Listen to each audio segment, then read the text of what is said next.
Welcome to Shadows at Dusk. Dusk is not the end. It's the doorway between two worlds. A place where stories slip through, quiet, cold, and true. You've entered that space now, and what follows is meant for you. Stay in the shadow.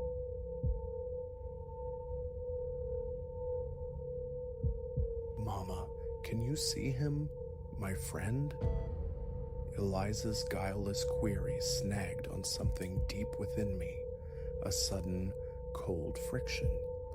I followed the trajectory of her small, pointing finger, my gaze landing on nothing more than the shadowed alcove of her lavender-washed bedroom.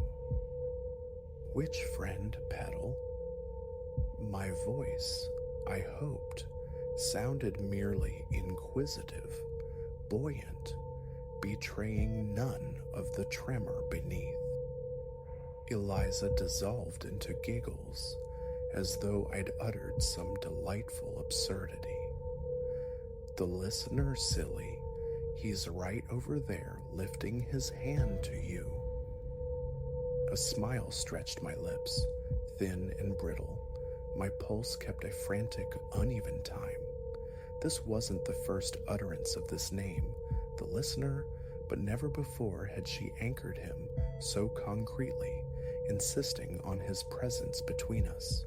Ah, so he is, I murmured, a falsehood offered to the vacant air, performing a small wave toward the corner. Eliza radiated contentment, her belief apparently solidified by my hollow acknowledgement. Tucking the duvet around her small form, I couldn't dislodge the stone of apprehension that had settled low in my gut. Its genesis traced back perhaps a month, shortly after our relocation into this sprawling, creaking Victorian edifice. Eliza had always possessed an imagination as vivid as her watercolor paintings, so this newfound companion hadn't initially alarmed me.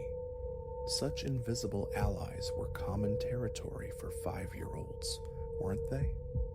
Yet week by week, her narratives surrounding the listener had acquired sharper edges, disquieting details.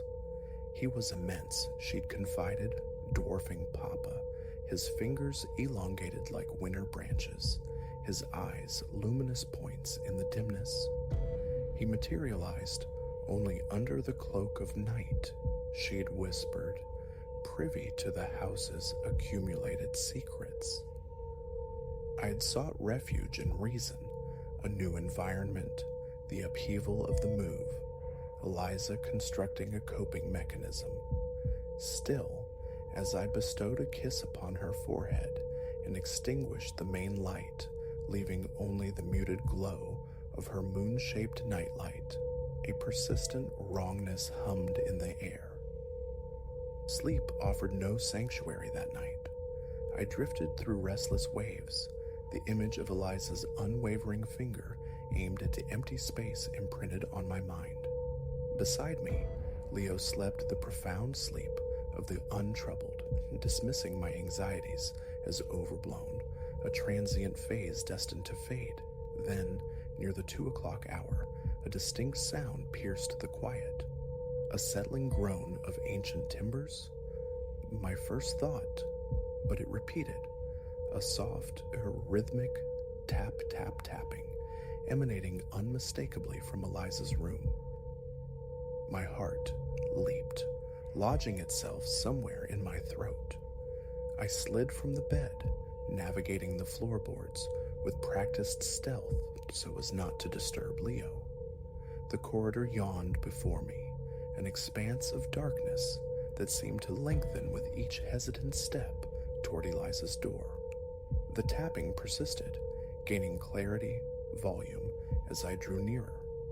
My hand hovered over the cool brass knob, a fierce reluctance warring with primal, maternal instinct. I'd to know. Turning the knob with excruciating slowness, I eased the door inward. Eliza sat bolt upright in her bed, her eyes wide and unnervingly bright in the faint luminescence fixed upon me. A smile touched her lips, but it held none of her usual sunshine. This was knowing, strangely serene. "Hello, Mom," she greeted, her tone preternaturally composed. "The listener knew you would come." My fingers found the light switch, plunging the room into stark, revealing brightness. Eliza blinked against the sudden glare, yet that disconcerting smile lingered. "Eliza, darling, what are you doing awake?" I managed, striving to quell the vibration in my own voice. She inclined her head slightly, a gesture of listening intently to silence. "The listener says you're frightened," she stated, a simple declaration of fact. "He says you needn't be. He's quite gentle." I compelled myself forward, into the room's center, my gaze sweeping every corner, probing each shadow. Nothing. Only the familiar landscape of childhood, stuffed animals slumped amiably, crayon drawings taped askew, the miniature bookshelf overflowing. "And where is the listener now?" I asked, the question a strained attempt at normalcy, while my thoughts scattered like startled birds. Was this a night terror, some peculiar form of sleepwalking? Eliza's finger lifted, pointing directly at the tall wardrobe against the far wall. "In there, he prefers the dark." I swallowed, a painful constriction in my throat. The wardrobe door stood fractionally open, revealing a dense sliver of blackness within. Against every screaming instinct, I drifted towards it. "Listener?" The name felt absurd on my tongue, yet I spoke it aloud. "If you are truly here, can you show yourself?" Silence stretched, thick and expectant. Just as a shaky breath of relief began to form, the wardrobe door creaked, swinging inward another few inches. I recoiled, stumbling back, my heart hammering against my ribs with painful force. "Eliza," I choked out, my voice fragmented. "Come here, sweetheart. Come to Mama and Papa's room, now." But Eliza remained where she was, that unwavering, eerie smile fixed upon the wardrobe's dark aperture. "It's all right, Mama," she insisted softly. "The listener only wishes for companionship." As if summoned by her words, something shifted within the wardrobe's profound gloom, a density deeper than mere shadow, a configuration that defied logical perception. I wanted to snatch Eliza, to flee the room, the house, but my feet were leaden anchors, my gaze inextricably locked onto that impossible umbra. Slowly, deliberately, something began to emerge. A trick of the low light, I told myself, a play of shadows cast by hanging clothes. Then I saw them, the eyes, luminous just as Eliza had described, emitting a pale, otherworldly glow. A strangled noise tore from my throat, half gasp, half muted scream. The entity, the listener, unfurled, elongating, rising until its nebulous crown brushed the high ceiling. Its form remained indistinct, less substance than an absence of light, yet the long skeletal fingers Eliza had spoken of were terrifyingly apparent. "Greetings, Mama," it resonated, the voice a low, pervasive hum, seeming to originate from the very air around us.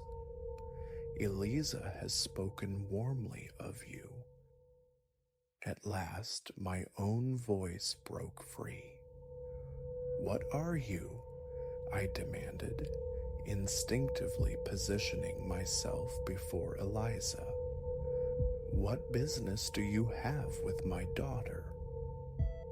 The being inclined its shadowy head, a gesture unnervingly human despite its utter inhumanity.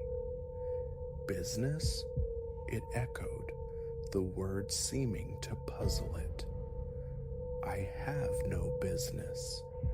I am simply present." Eliza spoke up from beside my leg, her voice clear. "The listener has always been present, Mama. He belongs to the house." I glanced down, startled by her composure before this apparition. "Belongs to the house? What does that mean?" The listener drifted closer, its smoky silhouette undulating. "Your daughter perceives the truth. My awareness has inhabited this structure for longer than your kind typically measures.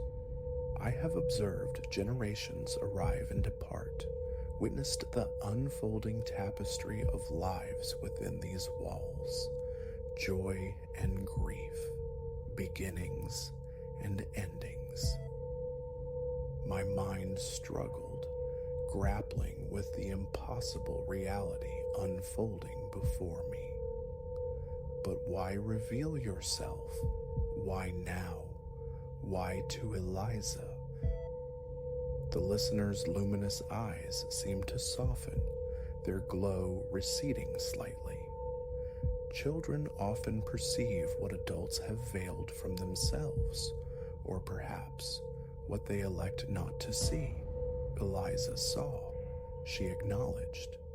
"It has been an isolating eternity since that last occurred." I looked at Eliza, who had now stepped forward to slip her small hand into mine. She smiled up at me, and this time it was her familiar, untroubled smile. "See, Mama, not frightening, just solitary." Standing there, suspended between residual terror and burgeoning astonishment, a peculiar tranquility began to descend. The initial shockwave receded, replaced by a strange, quiet sense of wonder. Before me stood something utterly beyond comprehension, beyond the established boundaries of reality. And yet, it emanated no malice, only a profound, ancient loneliness. I still don't grasp it," I admitted, my voice gaining steadiness. "What are you? A phantom? Some manner of spirit?" A sound rippled from the listener, perhaps the spectral equivalent of a dry chuckle. Human labels, constructs for containing the uncontainable. I simply am. A consciousness interwoven with this place, sentient of all that transpires here. Eliza tugged my hand insistently. "Can the listener remain, Mama? Please? His bedtime stories are the very best." My gaze shifted from my daughter's earnest face to the ethereal figure lingering near the wardrobe. A primal urge to gather our belongings and vanish still flickered within me. But another impulse, stronger now, rooted in fascination, held me fast. "If," I began carefully, measuring each word, "if we permit you to stay, you vow no harm, no attempts at possession, or whatever it is entities such as yourself might attempt." The listener's form shimmered, conveying what felt distinctly like amusement. "Harm? Assuredly not. as I conveyed, I simply am.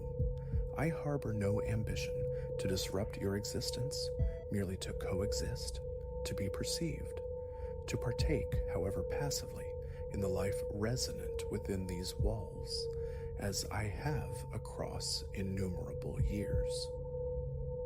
Taking a deep, steadying breath, I surveyed the room again. This house, initially chosen for its charm and history, now felt fundamentally altered. Not menacing, precisely, but imbued with an awareness, a presence I'd never fathomed. Every floorboard sigh, every fleeting shadow, now held the potential for something more. Very well, I declared finally, surprised by the firmness in my tone. You may remain, but no more lurking in shadows or concealing yourself in wardrobes. If you are to be part of this household, your presence must be acknowledged openly. Eliza let out a squeal of pure joy, throwing her arms around my waist. The listener's shadowy form seemed to coalesce, to brighten subtly at its edges. My gratitude, it resonated, the hum imbued with palpable sincerity. It has been a considerable passage of time since I last felt part of a family. Standing there, holding my daughter close, with an ancient, impossible being before us, I understood that the trajectory of our lives had irrevocably shifted. Our new residence was more than timber and plaster. It was a liminal space, a threshold where the unbelievable manifested. And I sensed, with a peculiar certainty, that our story, the chronicle of a family and their extraordinary spectral housemate, was only just commencing.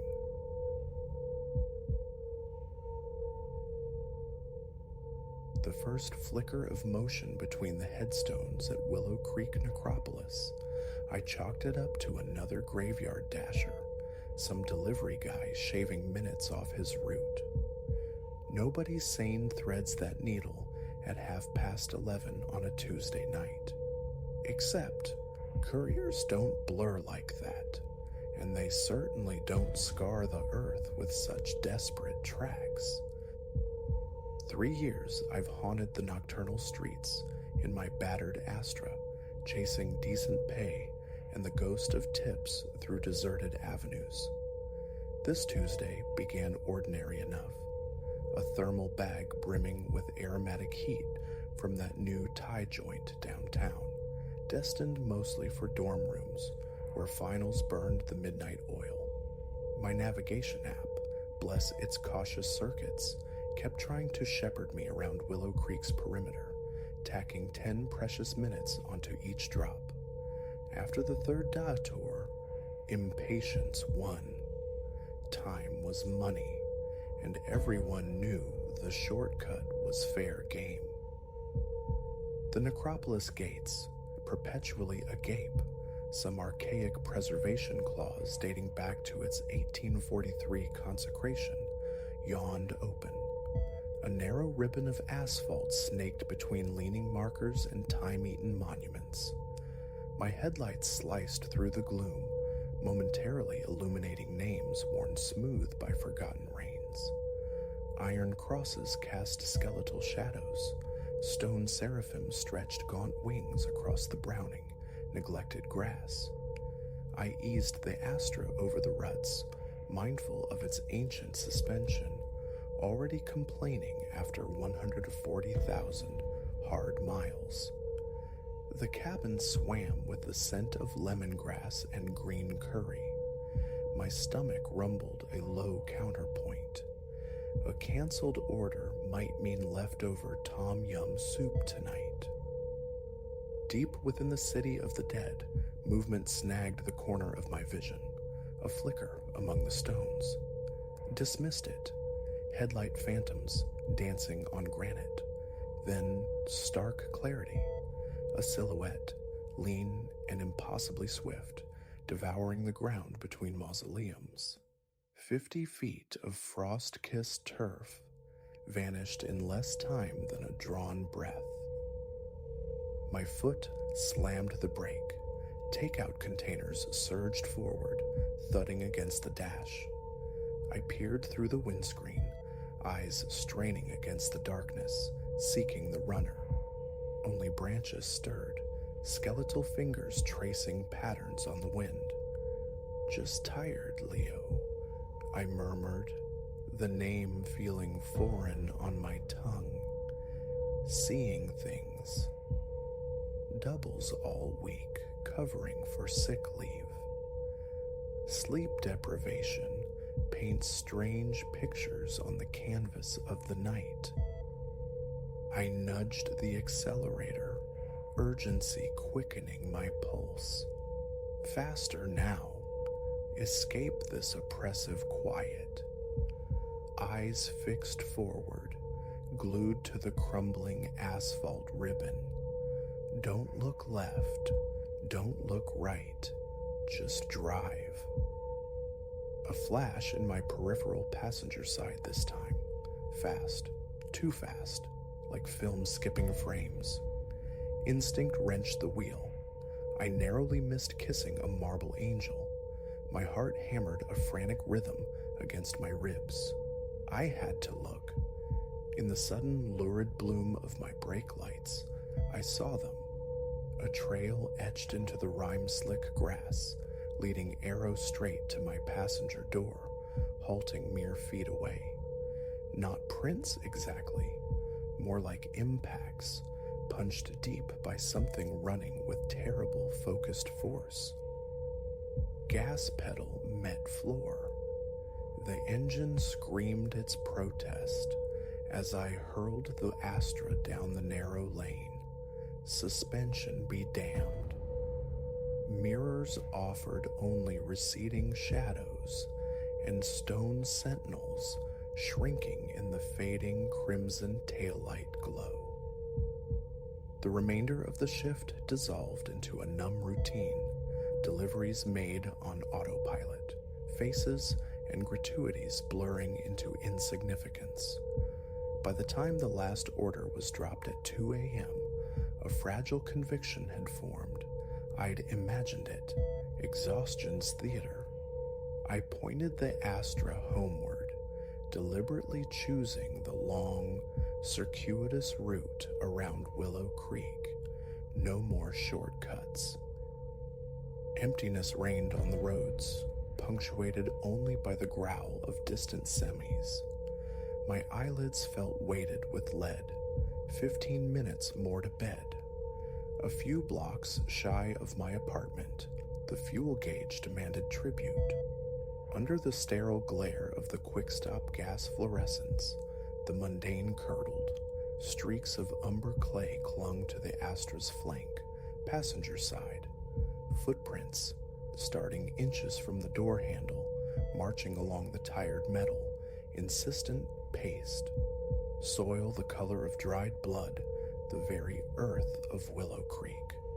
A cold dread seeped into my bones. I traced their path around the car, a slow, disbelieving orbit. They tracked the vehicle's length to the rear bumper, then simply ceased, vanished. My hands trembled unlocking the driver's door. Inside, the air felt wrong. Beneath the ghost of Thai spices lingered an alien scent, loamy, organic, the smell of damp earth and decaying leaves.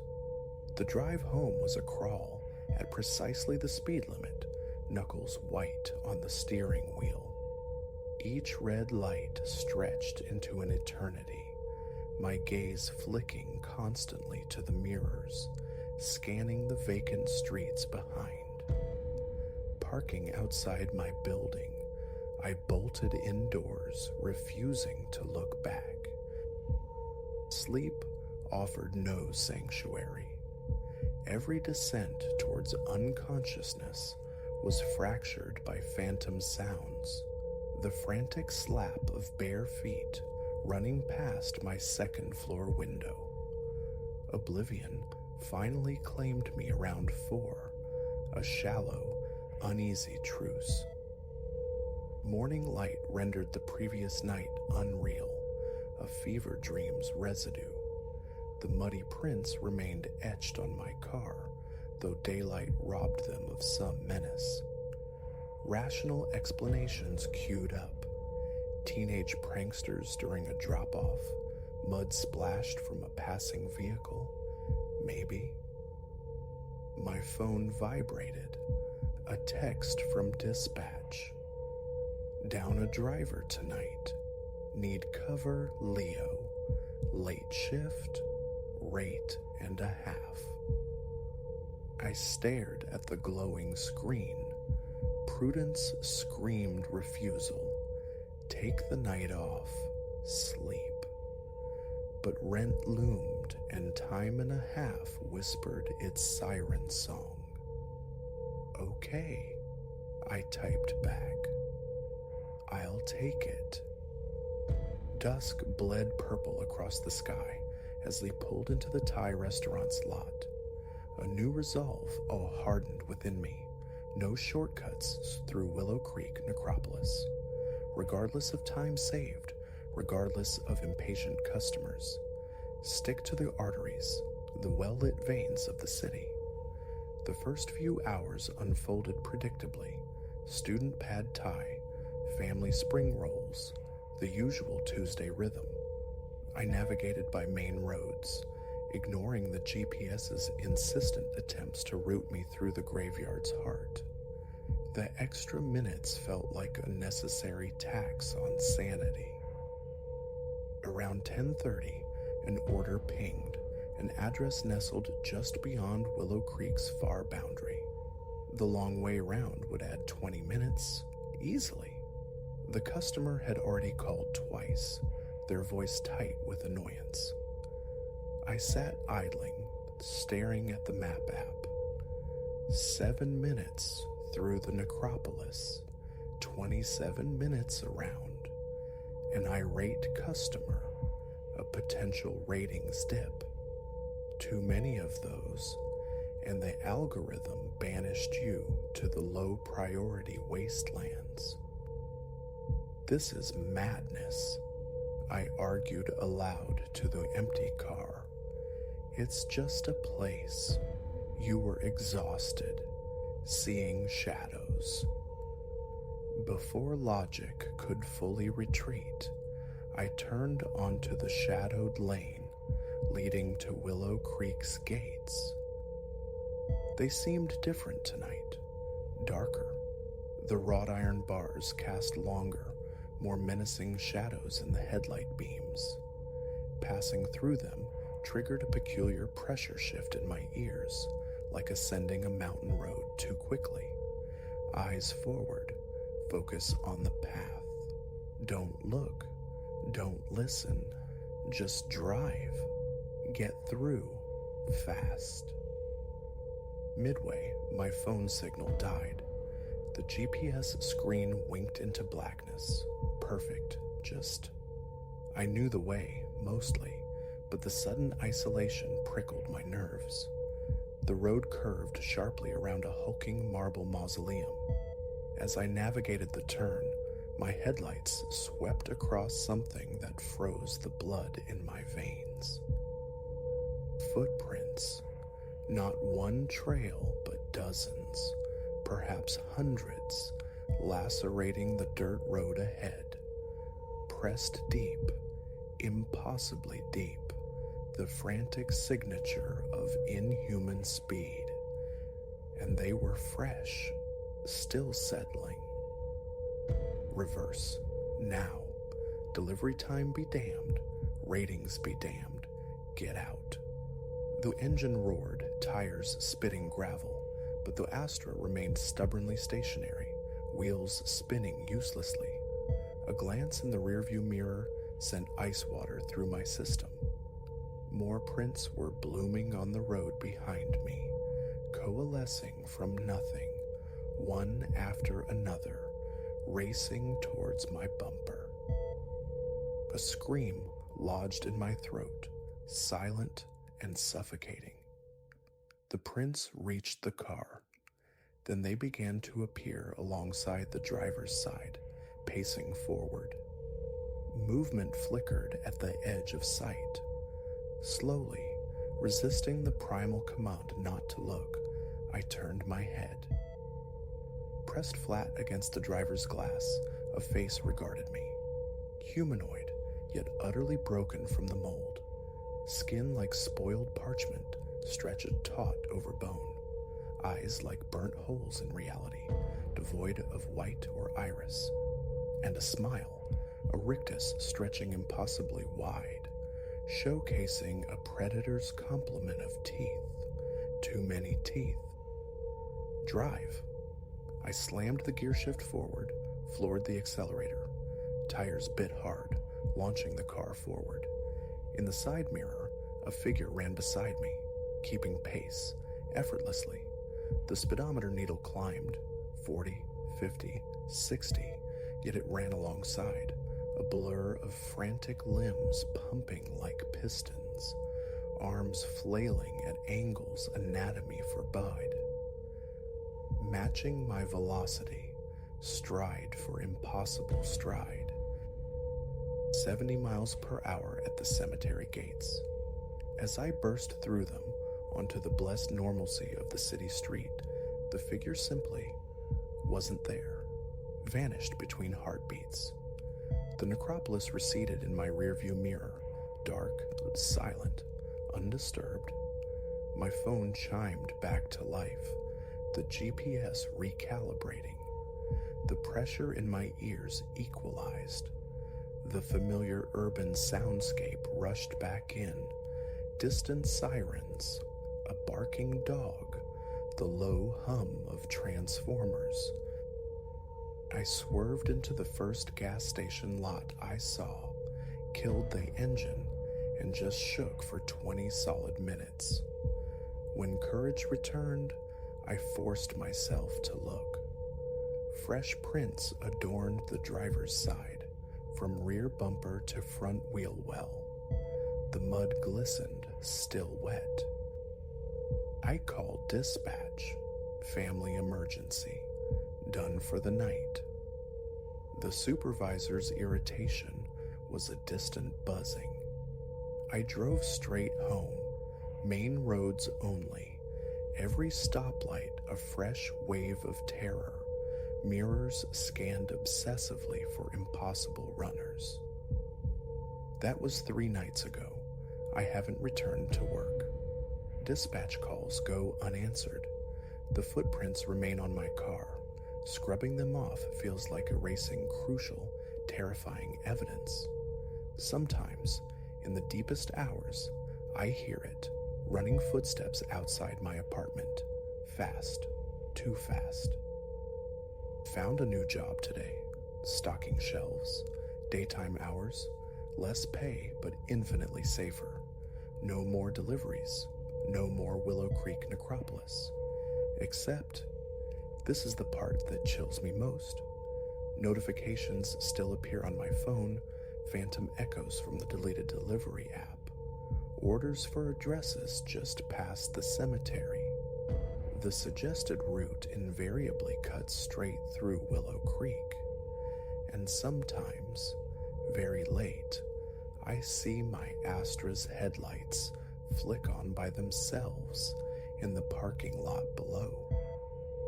Something followed me out of that place. Something that runs too fast and smiles too wide. Something that wants me back. I'm writing this down, a frantic message in a bottle tossed into the digital sea. Someone else must have seen it. Someone might know what it is, how to stop it. All I know for sure is this: stay away from Willow Creek Necropolis after dark. Take the long way, always, because the thing that runs between those graves isn't human, and once it sees you, it never looks away. I hear footsteps outside my window now, running footsteps. I'm on the 2nd floor, They're getting closer.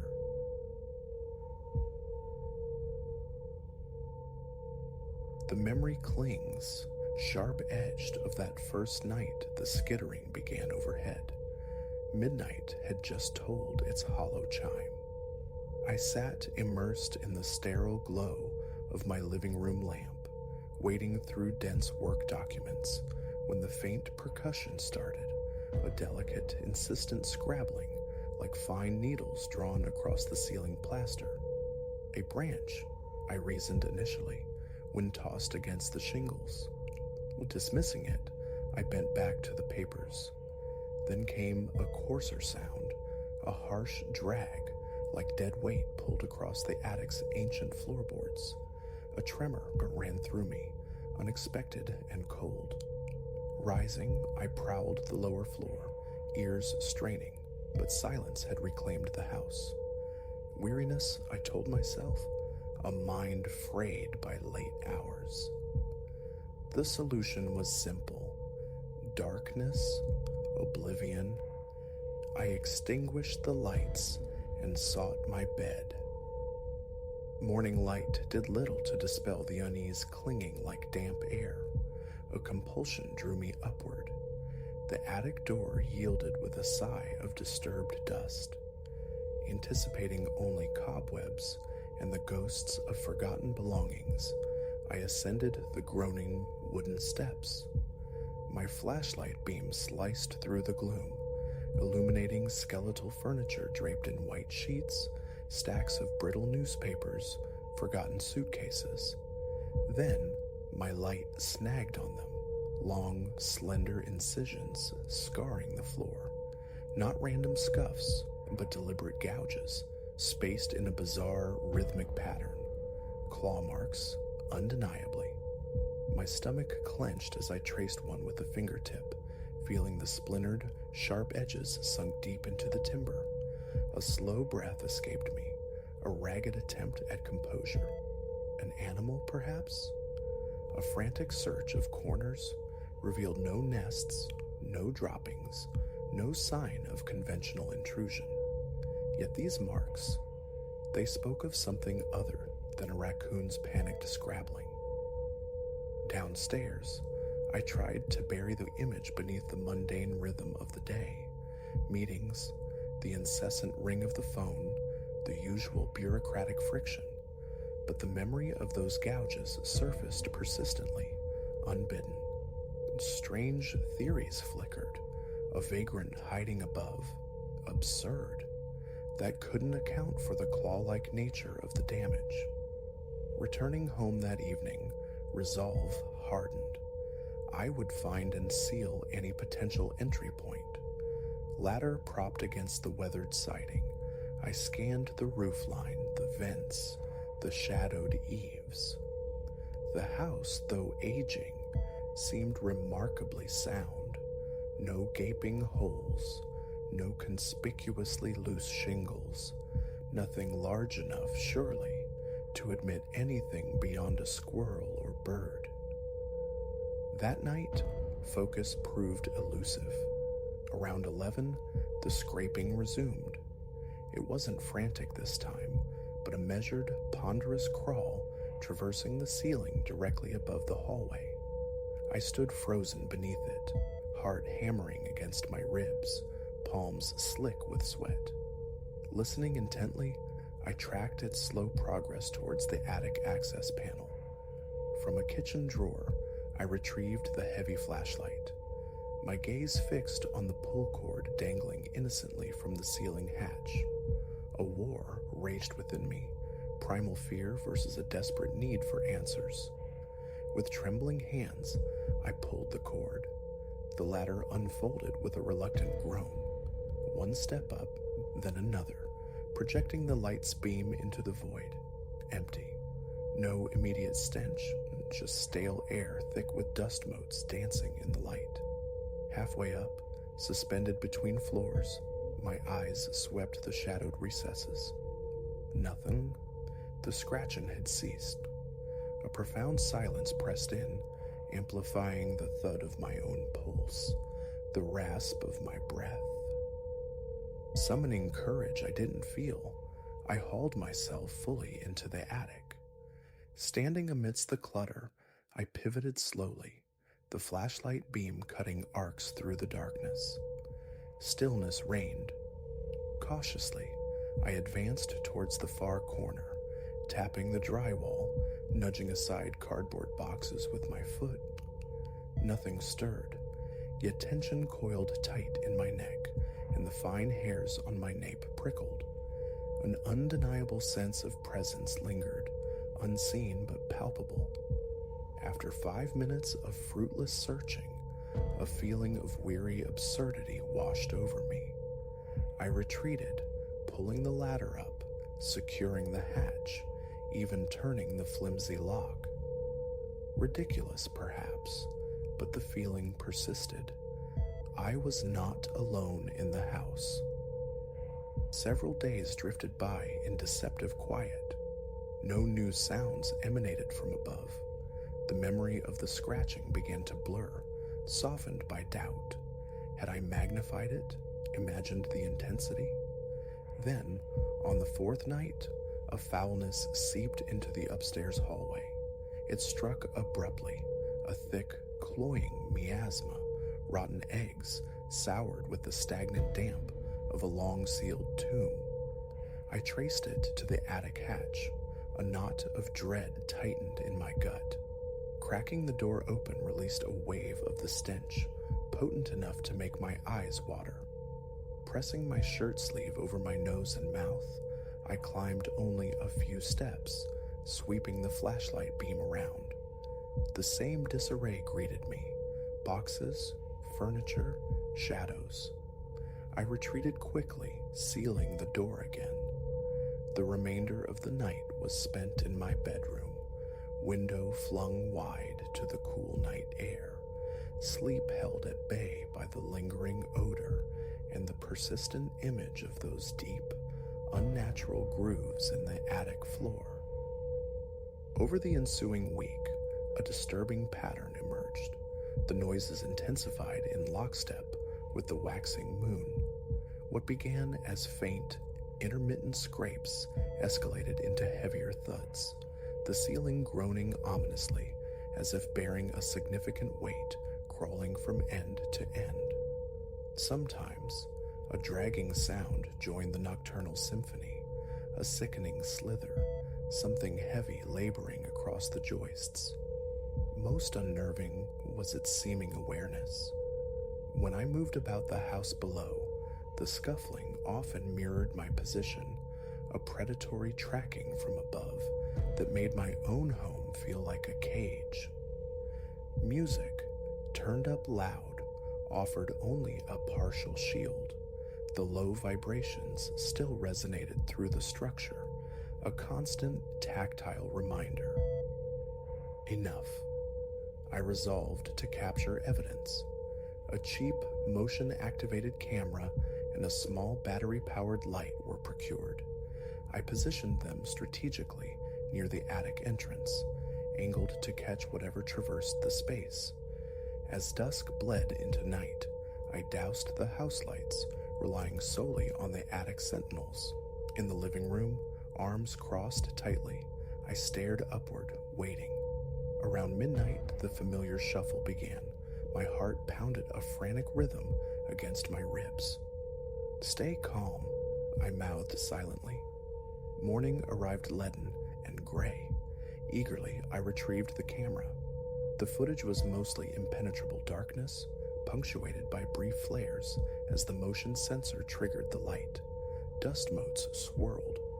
Then, for a scant few seconds, a shape flickered at the periphery of the frame. It was low, hunched, moving with a disturbing fluidity, on what seemed like all fours, before vanishing abruptly as the light clicked off. Replaying the segment yielded no further detail, the image too fleeting, too shadowed. A chill permeated my chest. This was no raccoon, no stray cat. It seemed larger, its form unsettlingly ambiguous. The following night, I left the attic hatch unlocked, seized by a reckless impulse to confront the source directly. I waited, nerves stretched taut, until the sounds commenced around 1 in the morning. The dragging, the scraping. Flashlight clutched in a sweaty palm, I took a deep breath and ascended the ladder in utter darkness, each step a conscious act of will against screaming instinct. Perspiration beaded on my forehead, my stomach churned. Halfway into the oppressive space, the smell hit me, that same putrid decay, now overwhelmingly potent. My eyes streamed, and I fought the urge to gag. Across the attic, near a jumbled pile of old blankets, came the scratching. I aimed the flashlight beam. Only rumpled fabric met the light. Then a hiss, sharp, sibilant. My hand trembled violently. A slow, cautious step forward. Movement, a peripheral flicker. Something pale and unnervingly long slipped behind a large steamer trunk, vanishing from the flashlight's cone. My breath hitched. Escape screamed in my mind, yet I was rooted, caught between terror and a morbid fascination. I heard it breathing then, a wet, ragged sound, labored, almost painful. Slowly, I began to back away. My foot landed on a loose floorboard. It creaked loudly in the charged silence. I froze. The hissing intensified, closer now. Swiveling the flashlight beam back towards the trunk, I caught a horrifying glimpse. An elongated limb, arm or leg, impossible to tell, slid partially into view. It was slender, bone white, culminating in what looked like unnaturally long fingers or claws. The rest remained hidden. That was enough, more than enough. Turning, I scrambled, half fell, down the ladder, lungs burning. I stumbled into the hallway, slamming the attic hatch shut with a resounding bang. Gasping for air, sweat stinging my eyes, heart battering my sternum, I stood trembling for a long minute, mind racing, frantic. I fumbled with the lock, then jammed a nearby chair under the handle for good measure, before slumping to the floor, shaking uncontrollably. Sleep was a forgotten country that night. Morning found me hollow-eyed and exhausted. I called in sick to work, spending the hours at my kitchen table, staring numbly at the sealed attic hatch. Whom could I call? Animal control? The police? An exterminator? The imagined conversations played out with humiliating clarity. There's something in my attic. Laughter, disbelief, suggestions of delusion. Besides, what had I truly seen? A flash of pale limb, a disturbing sound, a repulsive odor. My mind cycled through possibilities. A diseased animal, afflicted with mange. But the shape, the length of that limb, it felt disturbingly anthropomorphic.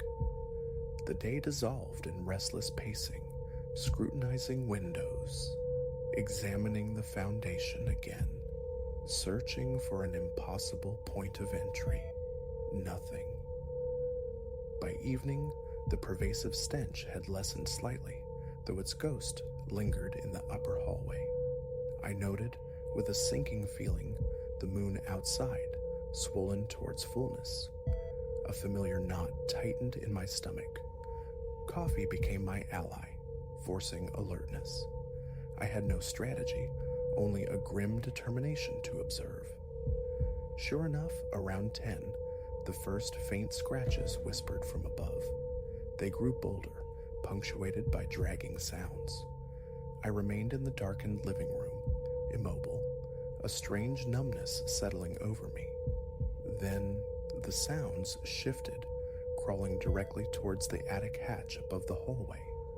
The handle rattled, so I shot upright, eyes wide, fixed on the hallway ceiling. The door held, but it vibrated faintly in its frame. I watched, horrified, as the handle turned slightly, a fraction of an inch. The wood around the frame groaned under pressure. My mouth went bone dry. The rattling ceased, a heavy thump resonated from the ceiling directly over my head. My hand hovered over my phone, paralysis gripping me. After several agonizing minutes, the sounds retreated, moving back towards the far side of the attic. Cautiously, I crept into the hallway. The handle was still. Distant scraping resumed, the sound of rummaging. I stood there, scarcely breathing, listening until, after perhaps an hour, silence fell once more. The smell remained, a faint, foul signature. The pattern held through the subsequent nights. With the full moon's peak, activity surged, the odor intensified. During the moon's waning, relative quiet returned, broken only by occasional fleeting scratches. Earplugs offered little solace. The vibrations still traveled through the house's frame, a constant, unnerving pulse.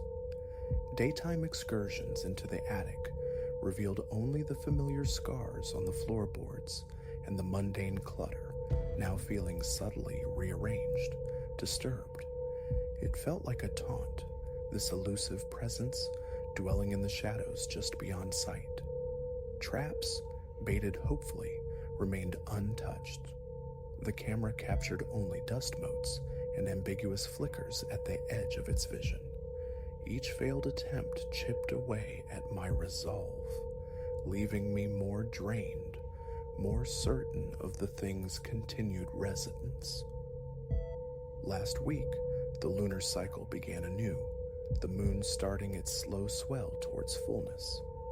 A visceral dread bloomed the moment I recognized the phase. Cold sweats returned. My appetite evaporated. A new ritual began, checking locks obsessively, reinforcing the attic hatch with new bolts, even installing a heavy sliding latch on the exterior side, operable only from the hallway below. A desperate measure to contain it. Yet the sounds persist. A mere latch feels laughably inadequate against whatever could carve such deep wounds into solid wood. Tonight, the moon hangs full and luminous, flooding the world outside my window with cold light. Midnight approaches. I sit in the living room, every light blazing against the encroaching dark. A baseball bat rests against the armchair, a flimsy talisman offering scant comfort. My legs tremble. My jaw aches from unconscious clenching. Sporadic movements echo from above, brief bursts of scuffling followed by unnerving stretches of silence. The air in the house feels thick, stale, yet opening a window feels like inviting the night and its occupant closer. Anxiety coils tight in my gut. The image replays relentlessly, that pale limb vanishing behind the trunk, the sharp, venomous hiss. It wasn't the growl of a beast. It carried an undertone of something else, something chillingly deliberate. What does it do up there in the silent hours, the empty days between lunar peaks? How does it sustain itself? Does it possess intelligence, an understanding of locks and barriers? These questions loop endlessly, fraying my nerves. Moments ago, 3 distinct, heavy thuds slammed against the ceiling, as if something substantial was thrown against the floorboards above. I leaped to my feet, poised for flight, but the silence returned, deeper now. The faint trace of that rotten egg decay still taints the air. I breathe shallowly through my mouth. Exhaustion weighs heavy on my eyelids, but sleep is impossible. I cannot shake the feeling of being watched, listened to, my own movements below perhaps as keenly observed as its scrapings are by me above. I've made a decision. When dawn breaks, I'm leaving. A motel, a friend's couch, anywhere but here. Distance is imperative. This constant siege of anxiety, this thing sharing my roof, it's unbearable. Confrontation seems foolhardy, perhaps suicidal. Sleep deprivation, loss of appetite, the ceaseless tension, I am unraveling. For now, I wait, listening, hoping the reinforced latch holds. If it attempts to force the hatch, my only plan is to run. My hands shake at the thought.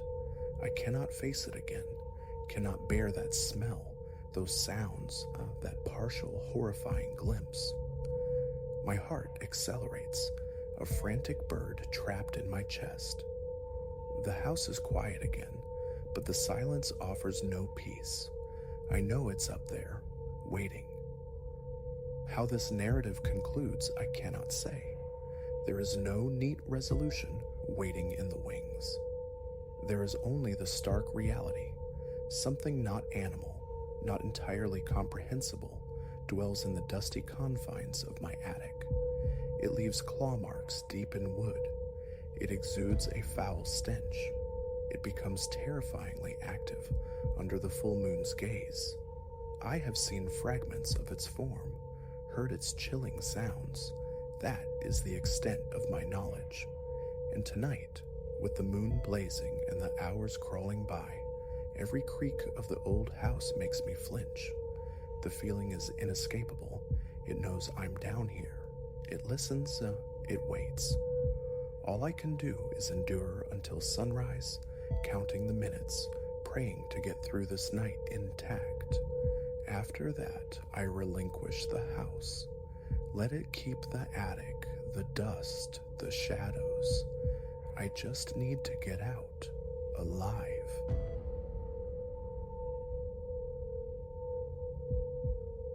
A jolt, electric and unwelcome, tore Elias from sleep near 2 in the morning. His skull throbbed, a dull drumbeat against the stale, recycled air and the ancient wiring's faint thrum. He inhabited this neglected concrete shell alone. Fissures mapped the walls. The floors canted, subtly uneven. From the doors, paint, bleached and flaking, peeled like sunburnt skin. The hallways offered no solace, merely the exposed veins of old wiring, skeletal pipes, and the stark glare of cheap light fixtures. He'd chosen this mausoleum for its quietude. People were ecstatic he preferred to tune out. Here he kept his own counsel, and indifference was the currency. Most dwellings stood vacant, hollow eyes in the concrete face. The few tenants were phantoms, exchanging no more than shadows, which suited Elias. His third-floor windows overlooked a cramped alley, a repository of fractured furniture and rusted bins brimming with refuse. Its fetid breath crept upwards whenever the window dared open, so it remained sealed most days, most nights. Tonight, however, the apartment pressed in, its air thick and stagnant. A percussive knock echoed from the hot water arteries. A low, insistent buzz emanated from the fluorescent bar, staining the kitchen ceiling with cold light. Shod in worn sweatpants and a threadbare jacket, Elias slipped on his shoes, the movement alien in the quiet. He eased into the corridor. The door hinge emitted a thin cry.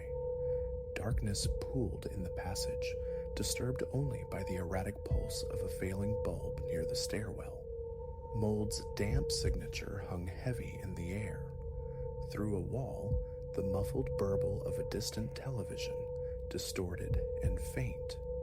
His own footfalls were amplified, echoing strangely. He ascended the concrete steps, spiraling towards the uppermost floor, and shouldered open the heavy metal door guarding the terrace. Emptiness greeted him. Far below, the city lights smeared the horizon, a faint, distant glow. A scattering of rooftops broke the skyline. Clouds obscured the heavens, swallowing the stars. A low parapet traced the roof's edge. Discarded metal chairs lay heaped to one side, attended by a constellation of empty beer bottles. He drew a breath and then released it. The air, cooler than inside, carried a hint of dampness. Drawn to the precipice, he leaned forward, peering into the familiar chasm of the alley. Nothing stirred beyond the ordinary detritus. Silence held sway. Turning to retreat, his gaze snagged. Something crouched upon the parapet, roughly human-sized, perhaps a fraction shorter, its integument a desiccated, uneven gray, like old parchment. It was hunched forward, braced on its hands that were wrong, fingers elongated, warped, knuckles protruding like knots on a diseased branch. It stared directly at him. Its eyes were narrow slits, devoid of color, mere apertures into an unnerving darkness. A tremor ran through Elias's shoulders. His stomach clenched. Breath hitched in his throat. The thing's chest rose and fell with glacial slowness. No sound escaped it. He took an involuntary step back. His spine met the cold curve of an old ventilation shaft. The scent of rust bloomed in his nostrils. Paralysis seized him. The creature remained utterly still, a silent sentinel. His thoughts flew to the door, to escape, but when his eyes darted back to the parapet, it was vacant. It hadn't moved, not in any way he perceived. It was simply there, then not. The low wall stood empty. The derelict chairs and bottles remained undisturbed. Slowly, heart hammering against his ribs, he approached the edge again, leaning over, scanning the depths. Only the shadowed alley, the slick, wet concrete below. He swept his gaze across the rooftop. Solitude reigned, as if the apparition had dissolved into the night air. Sweat beaded on his skin despite the cool air. A profound sense of foolishness washed over him, standing alone on the desolate roof. Yet the vision remained seared onto his retinas. The lingering sensation of being watched prickled his neck. The roof no longer felt empty. He turned, hurrying back towards the stairwell door. The air on the top floor seemed colder now, the lights dimmer, more reluctant. He descended quickly, the concrete steps jarring underfoot, until he reached his own door. He fumbled inside, throwing the deadbolt. A frantic check of the windows confirmed they were secure. Every light switch was flipped. The fixtures hummed and buzzed their complaints. He stood in the center of the room, breath ragged, straining to hear anything beyond the building's usual groans. Silence at first. He retreated to the bathroom, splashing cold water on his face. It ran rust-colored initially, then cleared. His reflection showed a drawn face, eyes bloodshot. A fine tremor agitated his hands. The image of the gray thing, those void eyes, refused to fade. Humanoid, yet utterly alien. He drifted into the living room, attempting distraction, a book, the television, but focus scattered, his mind snapping back to the rooftop encounter. Then, a sound began within the walls, faint metallic scraping, like a loose pipe shifting in its cradle. He tracked it to a corner. The sound migrated, now seemingly overhead, tracing a path along the ceiling's hidden conduits before falling silent. He stood rigid, listening. A minute stretched. Nothing. Just the old building settling. He tried to convince himself. Just noises. Then the lights flickered. The kitchen's fluorescent tube buzzed, dimmed alarmingly, then flared back to life. The lamp beside the couch mirrored the disturbance. He craned his neck, surveying the room. Had it shrunk? Everything occupied its usual space. The sagging couch, the cheap coffee table, the television perched on its stand, the barren shelves. Yet a claustrophobic pressure emanated from the walls themselves. He forced himself onto the couch, commanding his lungs to work normally. An hour crawled by. The television mumbled on low volume, some forgotten late-night program playing to an empty room. Another flicker rippled through the lights, followed by a sharp popping sound from the hallway just outside his door. A quick metallic snap, like stressed metal giving way. He rose, crossed to the door, pressed his ear to the wood. Was that a whisper? A sigh of displaced air? Uncertain, he undid the lock, opened the door a mere crack. The corridor lay steeped in gloom. The far light pulsed erratically. Nothing else. He eased the door shut. As he turned back into his apartment, a prickling sensation crawled up his nape. The distinct, visceral feeling of not being alone intensified. The silence now felt heavy, watchful. He went to the kitchen, rummaged in a drawer, and withdrew a heavy-handled screwdriver. Clutched in his fist, it offered a small, solid comfort, though against what he couldn't fathom. He approached the window. Through the grime, the alley lay shadowed below, a slice of the adjacent building visible. His own reflection stared back, ordinary, merely exhausted, until a shape flickered behind him in the glass. Low, swift movement near the floor. He spun, screwdriver raised defensively. Nothing, just the familiar shapes of his meager furniture. His heart resumed its frantic rhythm. He stepped forward, compulsively checking behind the couch, beneath the table, even peering into the shallow coat closet. Empty. His mouth felt like sandpaper. He retrieved a bottle of water from the kitchen. It tasted faintly of metal. He spat it into the sink. The pipe beneath rattled in protest. Glancing under the cabinet, he saw the old corroded plumbing. A single droplet swelled on a joint, detached, and struck the cabinet floor with a dull tap. Extinguishing all but the single lamp by the couch, he tried to court sleep. Wrapped in a thin blanket, he curled into a corner of the sofa, facing the door, but sleep remained elusive. Each time his eyelids drooped, the gray figure materialized behind them, staring with its hollow eyes. He forced his eyes open, fixing them on the door. Minutes bled into each other. Faint tapping resumed within the walls, intermittent, teasing. He tried to ignore it. He must have drifted off, because a sudden jolt brought him back. The lamp was flickering violently. His watch indicated nearly 4 in the morning. The tapping had intensified, no longer tentative but insistent, as if something purposefully navigated the building's metallic veins. He stood, screwdriver still clenched, and moved into his own small hallway. The apartment door remained securely locked. Outside, the main corridor looked unchanged, yet felt fundamentally altered, steeped in a deeper dimness. He stepped out. The air bit cold.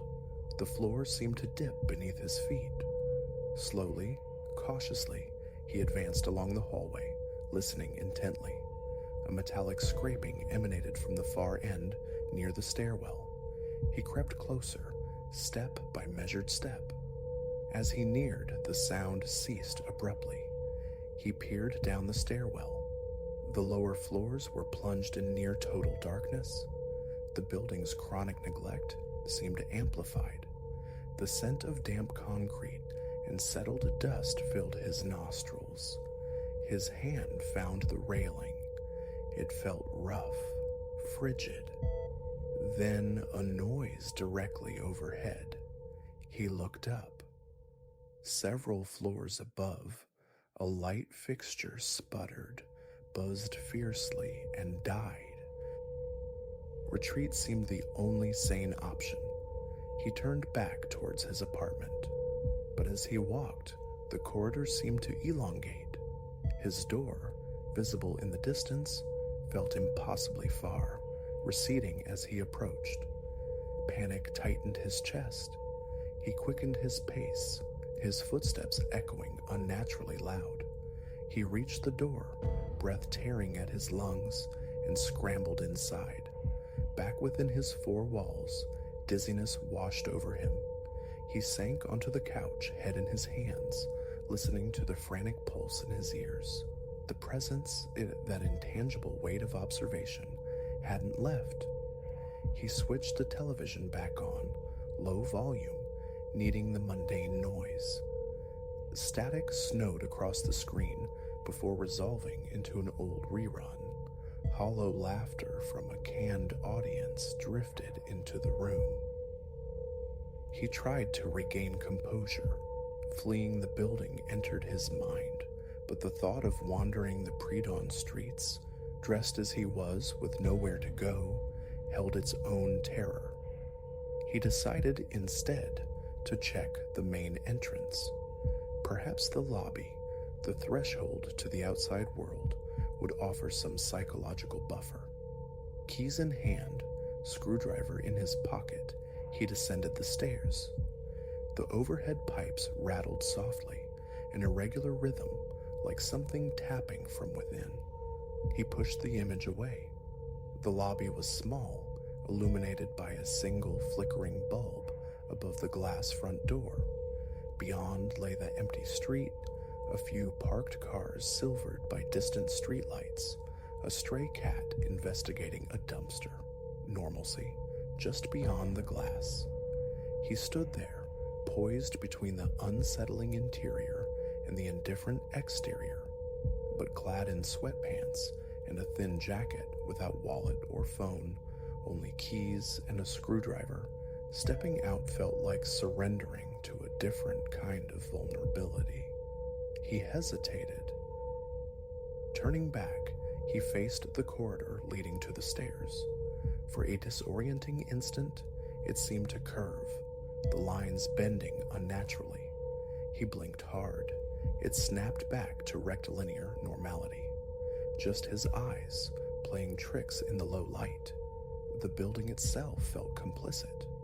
He resolved to return to his apartment, to endure until morning. Daylight, surely, would dispel these phantoms.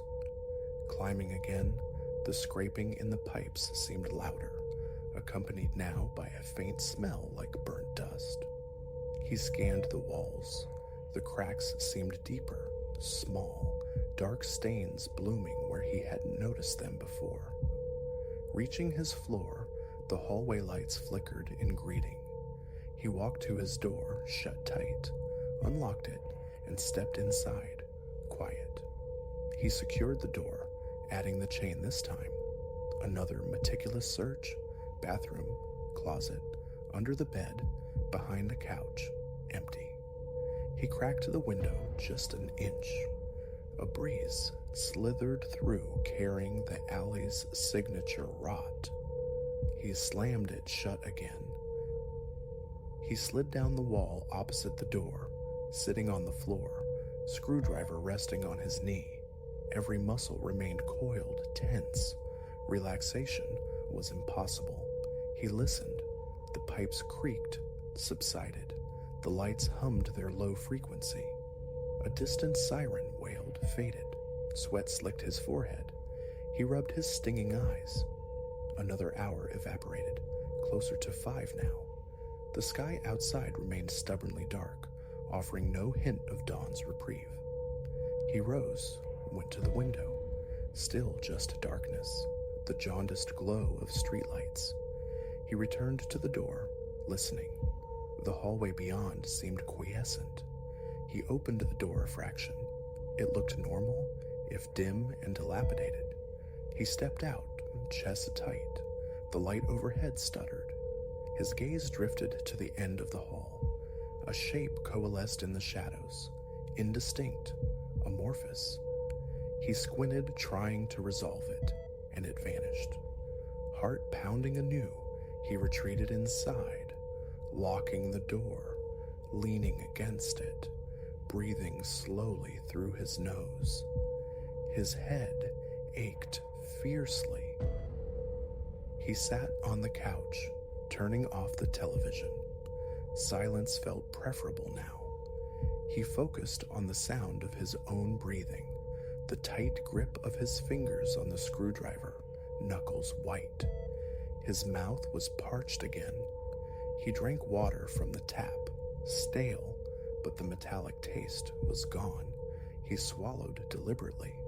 The hours stretched, thin and taut. Around 6, the first frail suggestion of daylight filtered through the grimy window pane. Gradually, the building's nocturnal symphony subsided. The pipes settled into their usual, distant percussion. The lights held steady. Checking the hallway one last time, it appeared its normal, dreary length. Nothing lurked in the shadows. He sat by the window, watching the alley slowly gain definition, the outlines of trash cans and broken furniture emerging from the gloom. The sky overhead was a flat, uniform gray. The fear hadn't dissipated entirely, but the suffocating sense of entrapment eased slightly. What transpired last night remained inexplicable. The thing on the roof, the building's subsequent malevolence, real or imagined. He knew only exhaustion and a persistent, gnawing unease. He stood, stretching stiff limbs. He couldn't shake the feeling that something watched, waited, but he forced the thought down. Perhaps it wouldn't return. Perhaps he could navigate the day. He brewed instant coffee, harsh and bitter but warm. It gave his hands something to do. He toured his apartment again, room by room. In the thin morning light, everything looked mundane, shabby, blessedly normal. Compelled, he ascended to the roof once more. The stairwell smelled of old dust and decay. The metal door groaned open. Emptiness. The chairs, the bottles, lay undisturbed. The parapet stood solid, unremarkable. He looked over the edge. Below, the city was stirring. Distant traffic hummed. A door slammed somewhere far off. No trace of the gray figure. He stood for a minute, arms crossed against the cool morning air washing over his face.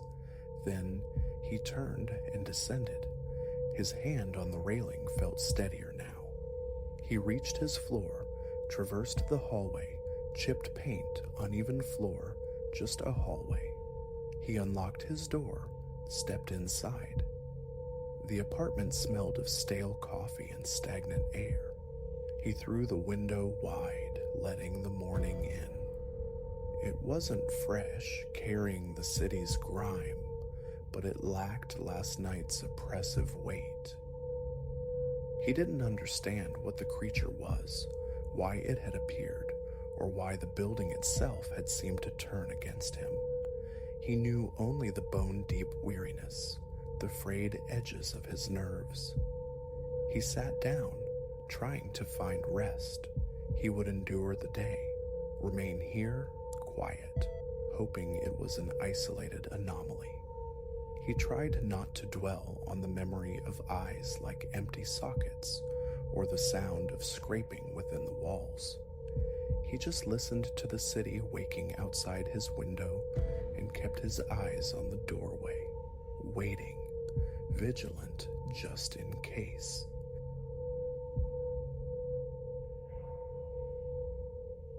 The laughter spilled like bright confetti across the green, a sound jarringly festive against the sudden ice that bloomed in Eleanor's chest.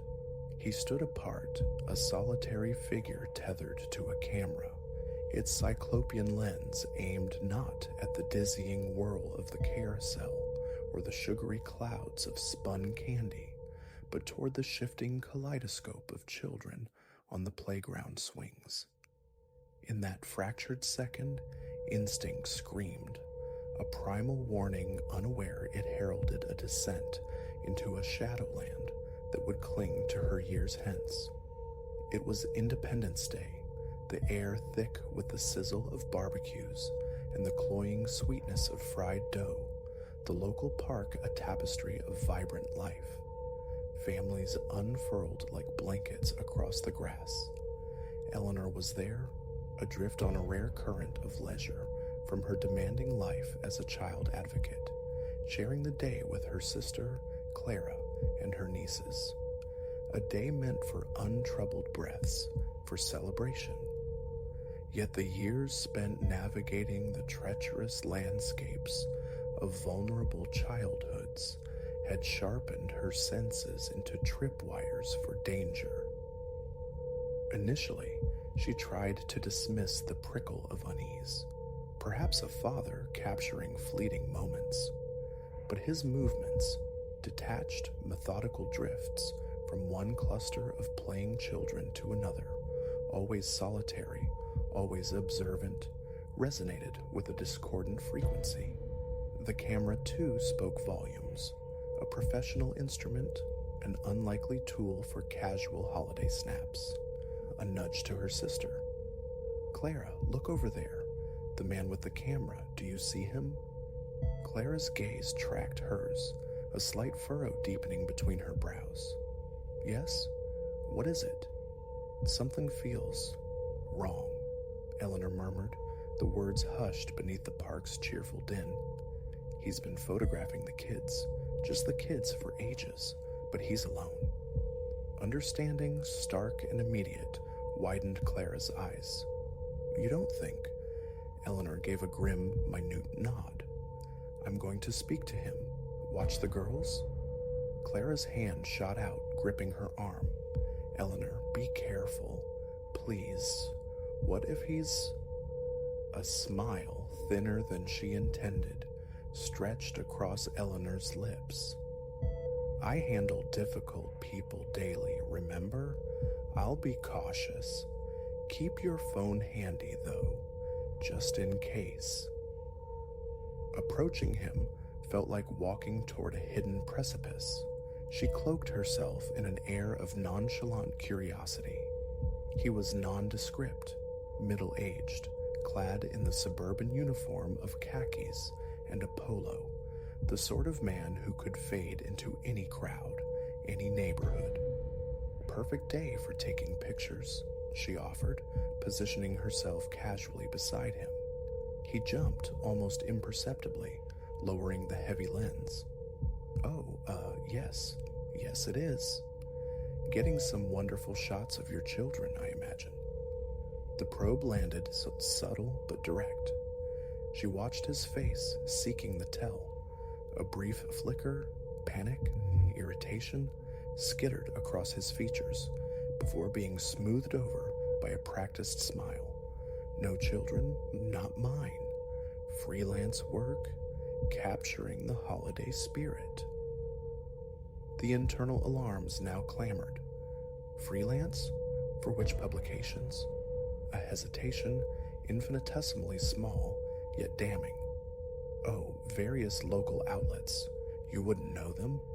Time to press."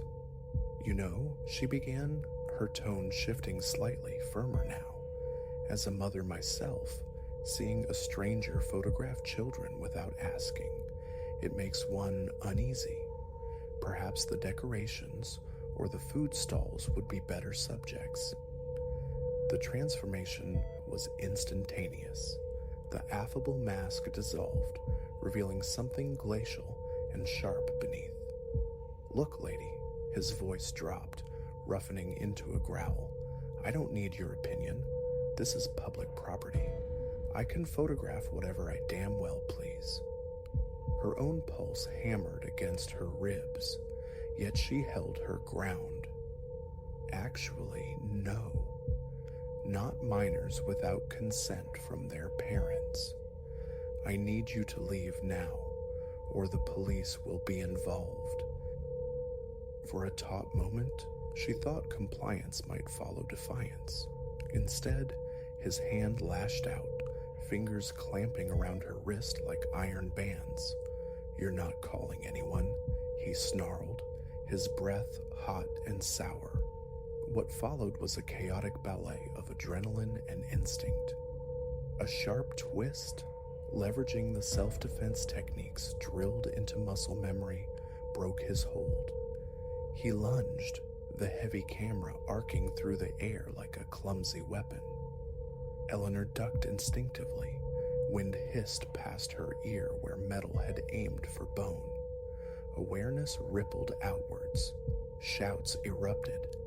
The high-pitched terror of children pierced the festive noise.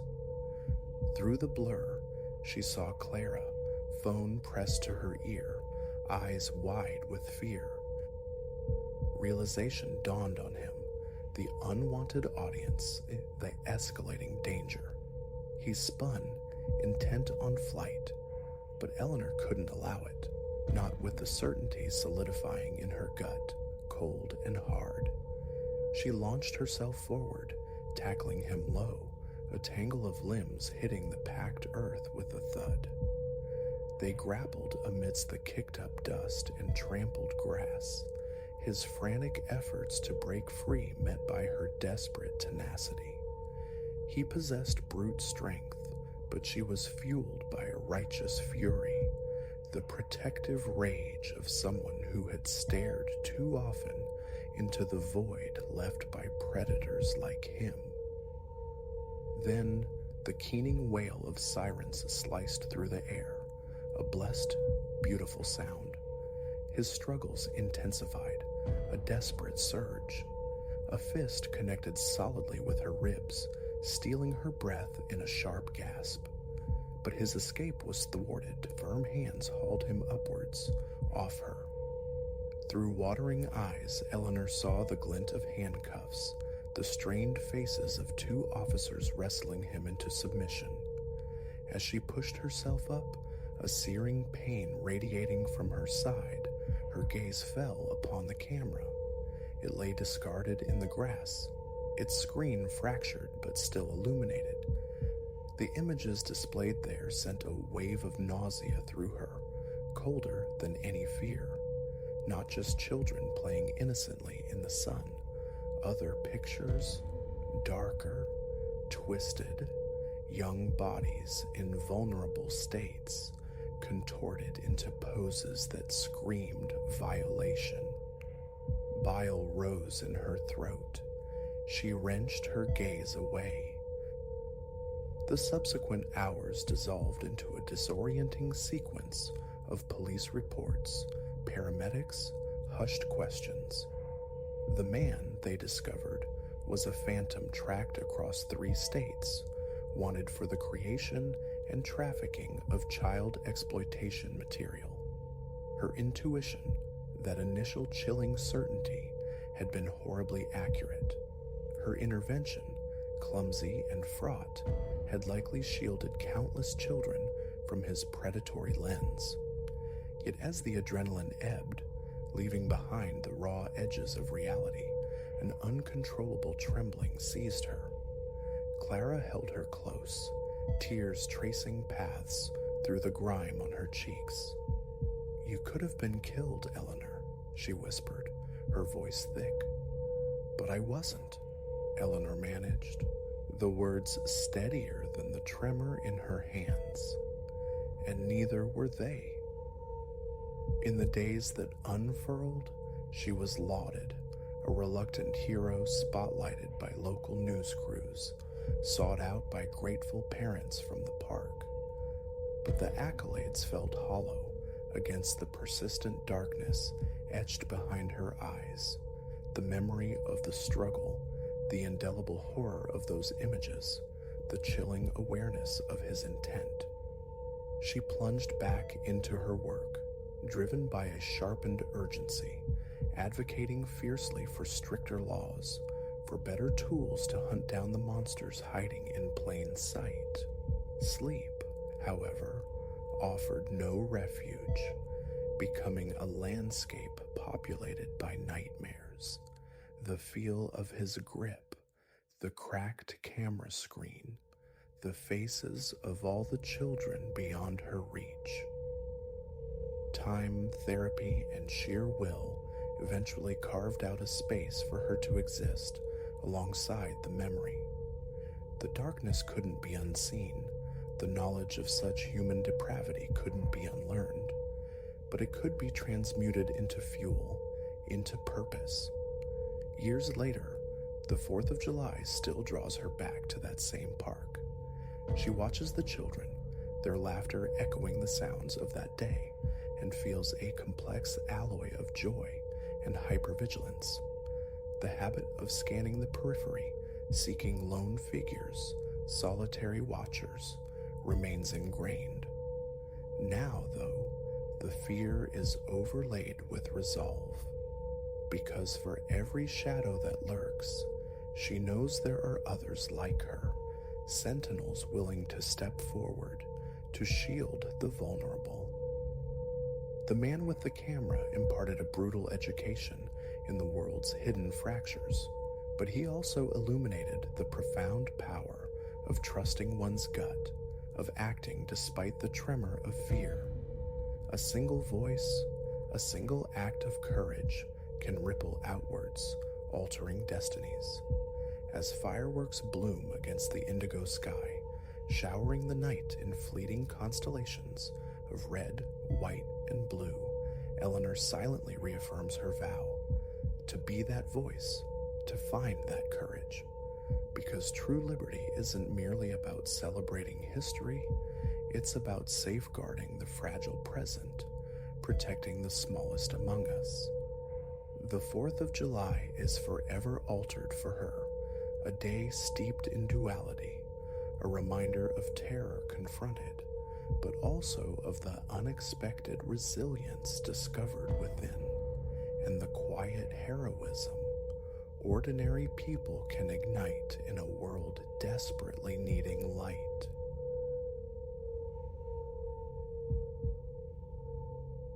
Elias surfaced from sleep, slick with a cold perspiration, his heart hammering a frantic tattoo against his ribs.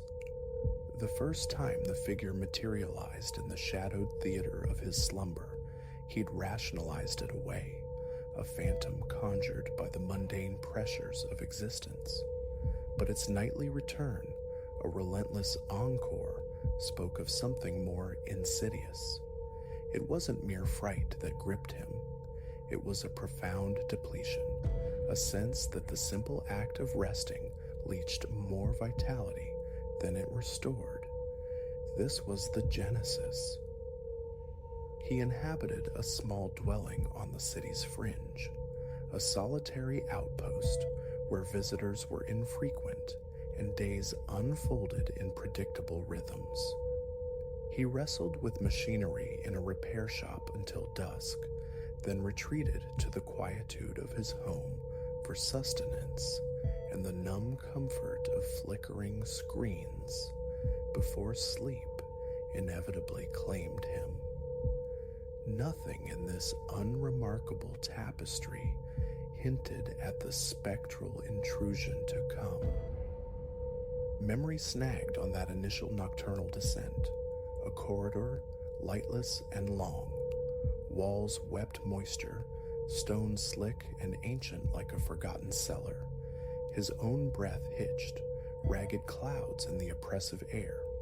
A chill, sharp and invasive, prickled his skin despite the lack of discernible breeze. Then movement, a silhouette coalescing at the corridor's terminus. Swathed in shadow, a dark mantle hooded its unseen face. It didn't walk, but flowed, a seamless glide across the unseen floor, utterly silent, no footfall, no whisper of fabric, just smooth as inexorable motion. A cry lodged in his throat, a strangled knot of cold air. The figure extended a hand, fingers impossibly long, bleached pale against the gloom. And then, rupture. He jolted awake, lungs desperate for air. Sunrise found him raw, sleep measured in scant hours. Limbs protested with stiffness, eyes burned with fatigue. A random nightmare, he reasoned, perhaps seeded by some half-watched documentary. He forced himself through the day's motions. The second night offered no reprieve. The corridor materialized again, its damp embrace, the stale air thick with foreboding. This time, the entity loomed closer. A fleeting glimpse revealed its countenance. Abyssal hollows where eyes should be, skin stretched taut and papery over sharp bone. It performed a slow, deliberate gesture near his chest, like scooping unseen motes from the air. His heart convulsed, and he woke coughing, throat seared, breath momentarily stolen. He stumbled from bed, pacing the confines of his room. A fierce throbbing commenced behind his temples, accompanied by an odd, crushing weight in his chest, the echo of breath held too long. In the bathroom mirror, his reflection mocked him. Bruised shadows beneath the eyes, hair plastered damply to his forehead. Cold water offered little solace. His skin remained clammy, his hands unsteady. Stress, he insisted inwardly. It had to be just stress. He crawled back beneath the sheets, finding only fractured, uneasy slumber. By week's end, denial crumbled.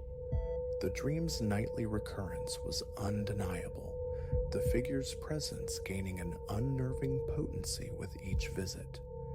Each dawn brought a deeper layer of exhaustion. He nearly succumbed to sleep mid-shower. Another afternoon found him drifting off behind the wheel during his lunch break. Colleagues remarked on his pallor, his distracted air. Insomnia, he'd mumbled, a partial truth that skirted the terrifying core. Admitting fear of a dream dweller felt like confessing madness. No one readily speaks of terrors that bloom only when the eyes close. Then came the pouches. The first materialized near the threshold, a small sack of coarse, black fabric cinched with a thin cord. Picking it up sent a jolt of unnatural cold through his palm, like grasping solid frost, though the material itself was dry. As he hesitantly loosened the tie, a puff of frigid air brushed his face, carrying on it the faintest exhalation, a single, rasping syllable he couldn't decipher, but which raised the hairs on his nape. He dropped it instinctively. It rolled beneath a chair. Heart thudding, breath catching, he eventually retrieved it with a towel, consigning it to a box in the closet's depths, postponing confrontation. The next day, another rested on his kitchen counter. Identical size, fabric, and that pervasive chill. Touching it spiked his pulse, flushed his cheeks, twisted his stomach into knots. Logic offered no explanation. Doors and windows were secured nightly. Malice seemed unlikely. No one else possessed a key. Yet they persisted, these unwelcome tokens, as if demanding attention. Subtle variations emerged. One bore a faded sigil of 3 intersecting lines. Another showed a dark, spreading stain near its base. Each time the cord was loosened, that frigid exhalation, that fleeting whisper, a gasp, a sigh escaped for a mere instant. Simultaneously, his dreamscape warped. The corridor bled into a vast, cavernous chamber. The figure occupied its center, now observed gathering faint wisps of light, or perhaps mist, from the ambient gloom. With every inhalation, Elias took in the dream. His chest felt increasingly hollow. Sometimes, his own reflection flickered into view behind the figure, gaunt-faced, eyes dark pools of exhaustion. The entity would drift nearer, those skeletal fingers reaching. He'd invariably wrench himself awake, drenched, heart pounding an echo in his skull, sheets soaked, head leaden with sleeplessness. Muscles screamed, thoughts moved like sludge. Answers became imperative. He plunged into the digital labyrinth, searching for cryptic figures, dream visitations, cold emanating pouches, anything mirroring his ordeal. Results skewed towards fiction, mythology. Hours bled away scrolling through obscure forums, tales of shadow entities, nocturnal parasites, archaic spirits. Then, buried deep within a discussion on folklore, a phrase snagged his attention. The collector of sighs. A fragmentary post recounted an old legend, a tenebrous being that subsisted on human despair, traversing dimensions to infiltrate dreams, harvesting fear and sorrow. The more one succumbed to anxiety, the stronger its tether became. Details were scant, comments unhelpful, but the name resonated with chilling clarity. The collector of sighs. He tried to dismiss it, yet the parallels accumulated over subsequent days. The forum's description of small cloth pouches, repositories for hopelessness, cold to the touch, releasing trapped fear upon opening, it aligned too perfectly. Reading it brought a cold sweat to his brow, set his hands trembling as he snapped the laptop shut. Breath came short, ragged as if after exertion. Worry gnawed, refusing dismissal. Each night the dream persisted, the figure gathering its ethereal harvest, reaching into the dream space occupied by his chest, drawing forth a thin vapor. His lungs would seize, throat burning. Awakening was always violent, leaving him utterly spent. Energy drinks became his crutch at work, merely staving off collapse. He lashed out at his supervisor for expressing concern. Tension became a permanent resident in his shoulders, his back a constant ache. More pouches manifested, beneath the bed, beside the bathroom sink, nestled near the living room couch. Each delivered its icy shock, its whispered sigh, sometimes a wheeze, sometimes a sharp intake of breath, igniting his panic anew.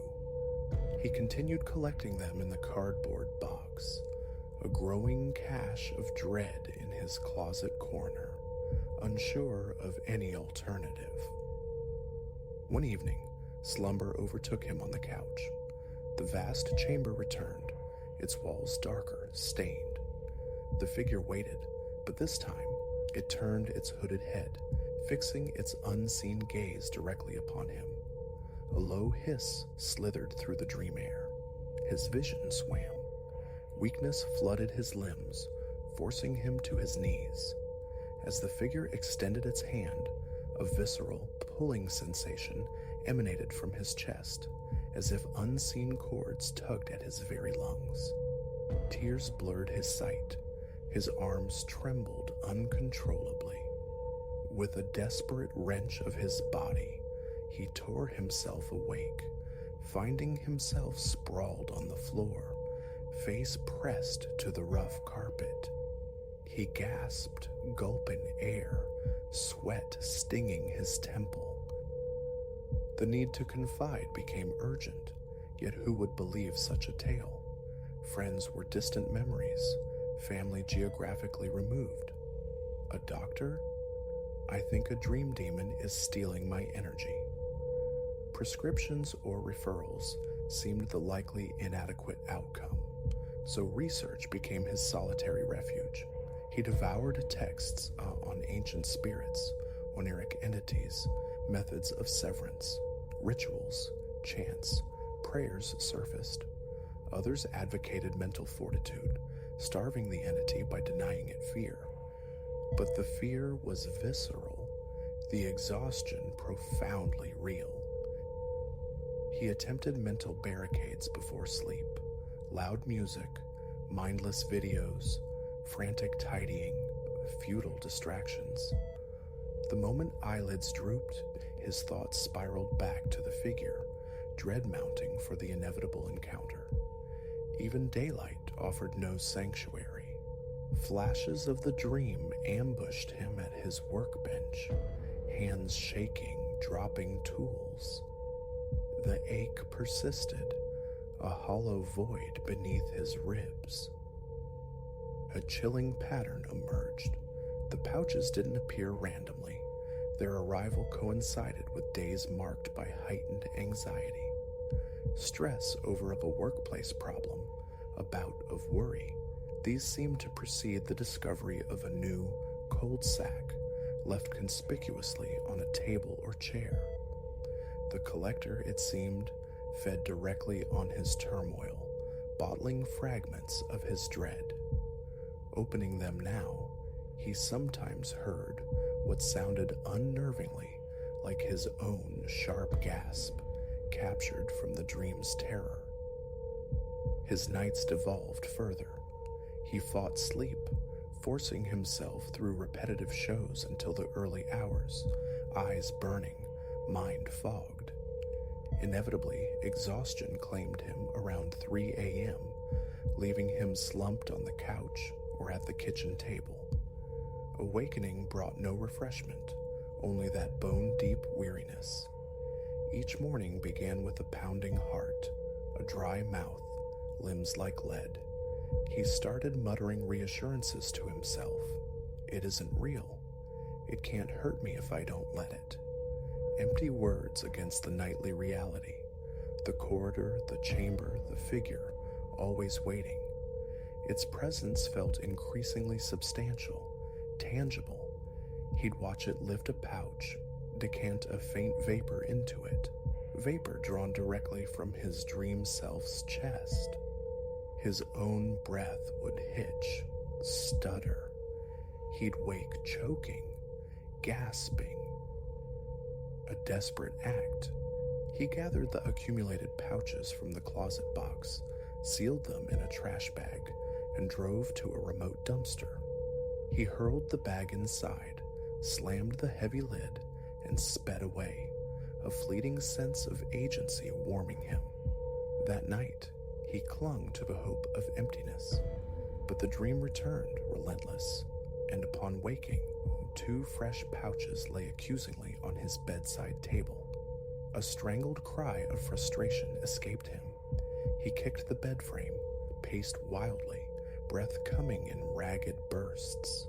Legs trembled, hands felt icy. A faint tremor resonated in his chest. The truth settled, cold and hard. His own dread was the key, the invitation. Each surge of stress, every anxious spiral, widened the aperture for its influence. The collector of sighs, the name was horrifyingly literal. It thrived on his gasps, his fear-choked breaths, his sighs of despair. Each pouch, a vessel for those stolen moments of panic. Understanding sparked a shift in strategy. Not hope, not positive thinking, but stoicism. He resolved not to panic upon seeing the figure. Easier conceived than executed, but he began practicing measured breathing during the day, slow inhalations, deliberate exhalations, forcing physical relaxation. At night, as the dream's familiar dread crept in, he fought to maintain mental clarity, jaw unclenched, hands kept loose. The corridor still manifested damp and oppressive, the figure present, but when the cold hand reached, he focused solely on the rhythm of his breath, slow, steady. His heart still hammered, but the gasp reflex was suppressed. The figure advanced. yet he held its gaze, refusing to flinch. Across several nights, a subtle change occurred. Exhaustion remained, yet it felt less profound, less utterly draining than before. The proliferation of pouches ceased. Only 2 or 3 more appeared, then none. His body remained a knot of tension, but each morning brought a marginal improvement. The dream corridor persisted, yet the figure often lingered at the periphery now, a shadow in the corner of his vision. The chill remained when it moved, but his breath stayed even. His chest felt constricted, but the burning sensation subsided. Freedom remains elusive. The presence lingers, a psychic stain, particularly potent in the dark hours.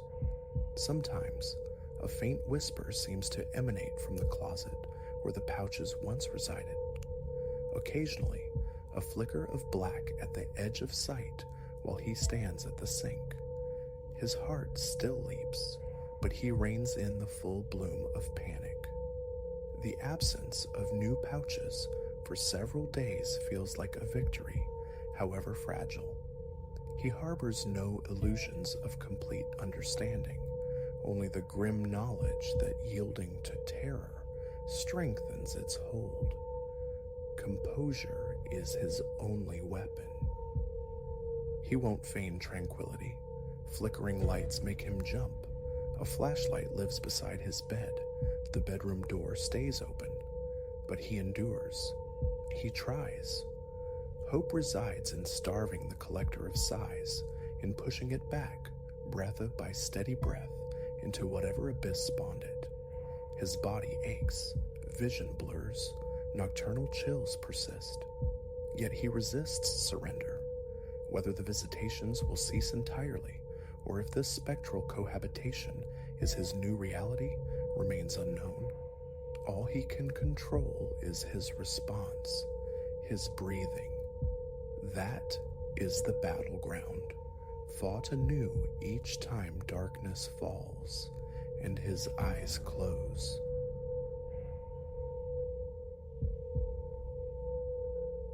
This house, my house, had become a place I no longer recognized by touch in the dark. Night after night found me stretched taut in bed, an unwilling sentinel listening for tremors I couldn't anticipate, steeling myself against jolts that never announced their arrival. When I first entertained the notion of letting strangers into my spare room, I pictured transient souls with backpacks, weekend sightseers perhaps. Never did I conjure the image of a quietude so profound it felt like a weight. A door steadfastly shut, betraying no passage of entry or exit, and the ponderous tread of footsteps echoing in the hours meant for slumber. My name is Arthur. I suppose I'm unremarkable, a man living solo in a modest 2-bedroom bungalow fringing the town limits, holding down a predictable weekday job at the local hardware emporium. Several months back, seeking a small cushion for my finances, I listed the unused room online. Most who came were ephemeral, unremarkable presences themselves. They arrived bearing duffels or rolling cases, lingered a day, sometimes 2, occasionally stretching to a week, then vanished. Complications were rare. Then, one afternoon, as autumn deepened, a man materialized on my doorstep. Tall, crowned with short, dark hair, he was enveloped in a long coat, a compact bag clutched in his right hand. Nothing immediately struck me as aberrant, save for his withholding of a name. He pressed the rental fee into my palm, crisp cash, his gaze meticulously avoiding mine. His voice, when he spoke, was a low, governed murmur, stating his intention to stay 4 nights. I offered a simple nod. When I inquired if he required anything, A single, silent shake of his head sufficed. The air thickened with awkwardness. I attempted to dissipate it, mentioning the Wi-Fi credentials, the idiosyncrasies of the front door lock. A mumbled affirmation of understanding was his sole reply. I guided him to the guest quarters. It was compact yet adequate. A twin bedstead, a small writing desk, a straight-backed wooden chair, immaculate. I watched him deposit his bag upon the desk. His eyes swept the room once briefly, still nameless, yet I felt an odd reluctance to press him. Signal if you need anything, I managed, retreating to leave him to his solitude. I recall pausing in the corridor outside, anticipating the sounds of settling, a drawer pulled open, perhaps a cough. Only silence answered. Peculiar. Guests usually rustled, unpacked, inquired about local eateries. Not him. By the dinner hour, the realization dawned that I hadn't detected his departure from the room, nor indeed any vibration from within its confines. The door remained resolutely shut. Unwilling to seem intrusive, I refrained from knocking, from calling out. I assembled a meal from leftovers in the kitchen, eating while scrolling through my phone, my gaze repeatedly snagging on the clock, half expecting the door to swing open. It never did. Sleep claimed me around 11. The hallway light cast a weak glow, illuminating the closed guest room door. He must be asleep, I reasoned. Ordinarily, such quiet wouldn't stir concern, but its sheer totality unnerved me. My own bedroom lies directly opposite. Footsteps, the turn of a knob, are usually discernible. That night, the stillness was absolute, suffocating. Sleep offered little respite. Around 2 a.m, a grating sound sliced through the profound quiet, the unmistakable drag of furniture across floorboards. It emanated from his room. Then came the footsteps, heavy, deliberate, slow. This continued for several minutes. I lay staring at the shadowed ceiling, my mind scrambling for logic. Perhaps he was rearranging, I thought, but who undertakes such tasks in the dead of night? A knot tightened in my stomach. My thoughts spiraled. Was he shoving the bed? The chair? To what end? I strained my ears until the noise ceased abruptly. Nothing followed for the remainder of the night. Eventually, I succumbed to sleep again, plagued by distorted dreams of my own furniture inverted, suspended. Morning arrived grayly. I rose early, impelled by a need to know. Was the door still shut? Had he emerged? It was closed precisely as before. No hint of occupancy within. A part of me urged a knock, but a nervous pressure constricting my chest forbade it. I escaped to work, seeking distraction in routine tasks. Upon returning in the late afternoon, the scene was unchanged, the door shut. The silence, absolute. Curiosity gnawed sharper now. Customarily, I'd check on a guest. Fresh towels, a query about their comfort. This time, I hesitated, that pervasive silence breeding a strange caution. I ended up preparing a simple supper of scrambled eggs and toast, lingering in the kitchen, absurdly hoping the aroma might coax him out. He remained invisible. The second night proved worse. I retired around 10, noting again the guest room door, static and sealed. Near 1 a.m., the dragging noises resumed. My chest constricted. Remaining in bed felt impossible. I slipped out silently, crept to my own door, easing it open a fraction. The hallway swam in the dim wash of a floor-level nightlight. Here, the sound was amplified, furniture scraping not just the floor, but seemingly the wall itself. Then, a solid thump. My heart hammered against my ribs.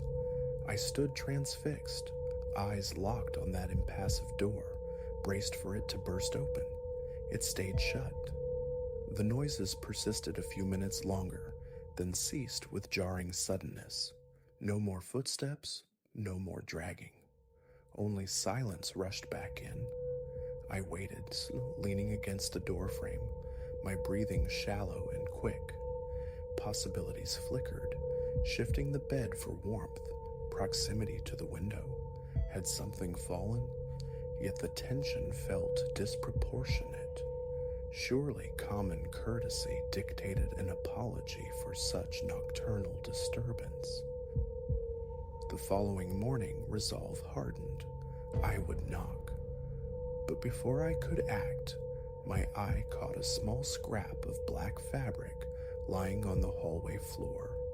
It looked torn, perhaps from a coat pocket, coarse to the touch. It lay directly before the guest room door, as if slipped from beneath. I knelt, pressing my ear to the wood. Utter stillness.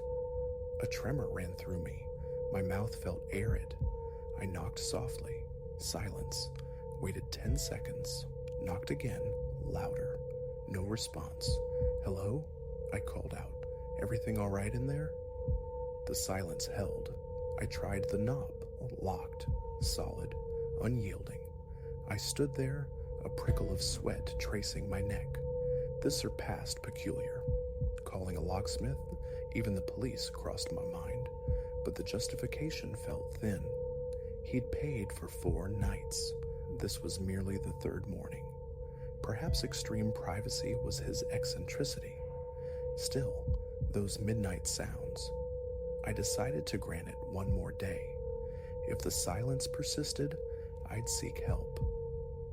Work was a blur. My thoughts remained tethered to that locked door. My boss remarked on my distraction. I mumbled about a headache. Returning home felt like approaching a potentially volatile scene. The door remained locked, the tableau unaltered. The scrap of black fabric I'd left on the kitchen counter sat undisturbed. No evidence he'd emerged for anything. I prepared dinner, my gaze constantly drifting towards the hallway, feeling less like a host and more like a reluctant warden. Exhaustion eventually won. I drifted off on the sofa around 9:30, the television murmuring forgotten dialogue. Sometime past midnight, I was jolted awake by the thud of heavy footsteps overhead. Impossible. My house is a single story. No second floor, no proper attic, just a cramped crawl space inaccessible without considerable effort. It sounded like something traversing the roof, or perhaps within that shallow void above the ceiling. My heart began a frantic drumming. I silenced the TV, listening intently. The footsteps ceased. Compelled by a nameless dread, I forced myself towards my bedroom. I left the hall light burning. Total darkness felt intolerable now. Inside my room, I shut the door and, for the first time since living here, turned the lock. It felt necessary, vital. Fully clothed, I got into bed, every muscle coiled, senses hyper-alert. The house settled around me with its usual clicks and sighs, but no distinct footsteps returned. Sleep, thin and fragile, eventually took me. Then I snapped awake. The sound was unmistakable, my own bedroom door handle turning, the distinct click of the lock yielding, a long, slow groan from the hinges as the door began to edge inward. My heart surged, a violent percussion against my ribs. My throat seized. Without my bedside lamp, the room was deeply shadowed, save for the faint luminescence spilling from the hallway. Inch by inch, The door opened, revealing a dark shape filling the gap. I was paralyzed. Thought dissolved into pure primal reaction. My hands clenched the bedsheets. A glacial chill spread through me. I heard footsteps, slow, heavy, on my bedroom floor, then breathing. Deep, ragged, as if drawn after immense exertion or through constricted airways. My chest felt crushed by fear, yet my eyes remained fixed on the encroaching figure. "Who's there?" The whisper escaped, thin and trembling. No answer came, only the harsh rhythm of that breathing. The fine hairs on my arms prickled upright. Every instinct screamed to fight, to flee, but terror held me fast. My hand groped for my phone on the nightstand, shaking so violently I nearly sent it tumbling. Fumbling fingers found the screen, activating the flashlight. Its beam stabbed across the room for a fleeting second, illuminating a silhouette, tall, broad-shouldered, clad in a coat. At the sudden light, the figure recoiled as if struck. The footsteps retreated rapidly, and my bedroom door slammed shut with concussive force. I lay there, heart pounding like a trapped bird, the phone's light still wavering in my trembling grasp. It had to be him, my guest. But how? How had he bypassed his locked door to penetrate mine? My mind spun, unable to grasp the mechanics of it. Scrambling up, I flicked on the overhead light, bathing the room in stark brilliance, and lunged for the door. The hallway stretched before me, empty. The guest room door stood closed, impassive, as if untouched. But then a faint click reached my ears. I twisted my own doorknob, locked again. My skin felt clammy, my own breathing loud in the sudden quiet. Sleep was banished for the remainder of the night. I sat rigid, bathed in artificial light, staring at the door, half expecting its return. Nothing stirred until the pale light of dawn crept through the window, bringing exhaustion but a sliver of relief. My mind was made up. This ended now. I would summon a locksmith if he refused to answer. Privacy be damned. Nocturnal visitations were intolerable. Around 7 that morning, I hammered on the guest room door, my voice tight with resolve. "Hey, I need to speak with you, now." Silence answered. I struck the door again, harder. Nothing. I placed the call, explaining simply that I was locked out of a room in my own home. An hour later, a short, older man in a gray uniform arrived. I offered no strange details, just the locked door. With practiced movements and slender tools, he worked the lock. After a couple of minutes, a final click echoed, and the door swung inward. My stomach lurched. The room was vacant. It was fundamentally the same space I'd prepared, yet jarringly altered. The bed was shoved violently into a far corner. The desk lay overturned, legs pointing accusingly at the ceiling. The wooden chair rested on its side. The dresser had been dragged to the center of the room. Scuff marks scarred the floorboards, testament to heavy objects being forcefully moved. Upon the disheveled bed lay a single bag. His bag, open, empty. No clothes, no toiletries, nothing. My thoughts felt scrambled, overheating. Where was he? The window remained latched, secured from within. No breach, no exit apparent. The locksmith shot me a look mingling confusion and perhaps pity. I paid his fee. He departed without probing questions. I moved through the disarrayed room, peering under the bed, behind the displaced dresser, inside the closet. Empty. How had he vanished? Where could he have possibly gone? I looked down at my hands. They were still shaking. My heart raced. A wave of profound relief washed over me. He was gone, immediately followed by utter bafflement. How?